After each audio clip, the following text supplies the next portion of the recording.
Hello বন্ধুরা, সবাই কেমন আছেন? আশা করি সবাই সুস্থ আছেন, ভালো আছেন। মজার একটা টপিক নিয়ে আপনাদের সামনে এসেছি। আপনারা সম্পূর্ণ ভিডিওটা দেখুন, তাহলে শিখতে পারবেন। তো প্রত্যেকের বাসা বাড়িতে অন্তত এই ধরনের টেলিভিশন আপনাদের আছে।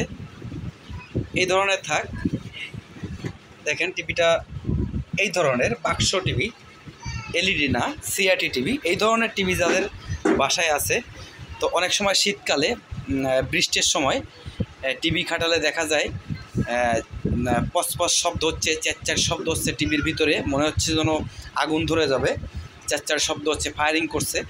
তো এই ফায়ারিংটা কেন করছে, কিভাবে করছে, কী জন্য করছে সেটা দেখুন।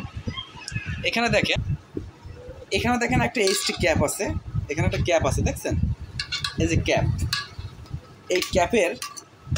এই ক্যাপটা যখন নর্মাল হয়ে যায়, দরকার না, এই ক্যাপটা সহজে নর্মাল হয় না। এখানে দেখেন পেস্ট আছে, আটা দেখেন গুঁড়ো গুঁড়ো হয়ে গেছে, দেখছেন?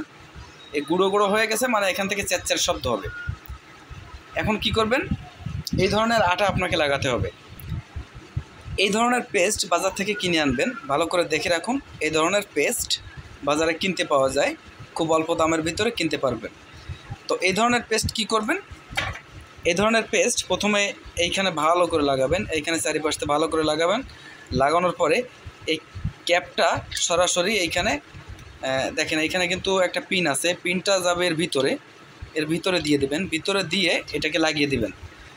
লাগিয়ে দিয়ে চারিপাশ থেকে সমান করে একটু চেপে দিবেন, প্রয়োজনে আর একটু বাইট দিয়ে লাগাই দিবেন। দেওয়ার পরে টিভিটা অন করবেন, আর কোনো শব্দ থাকবে না। এটুকু কাজ যদি আপনারা করতে পারেন, তাহলে টিভিটা লংজিভিটি হবে, টিভিটার কোনো সমস্যা হবে না। বন্ধুরা, ভিডিওটা ভালো লাগলে চ্যানেলটা সাবস্ক্রাইব করতে ভুলবেন না। সবাইকে ধন্যবাদ, ভালো থাকবেন, সুস্থ থাকবেন।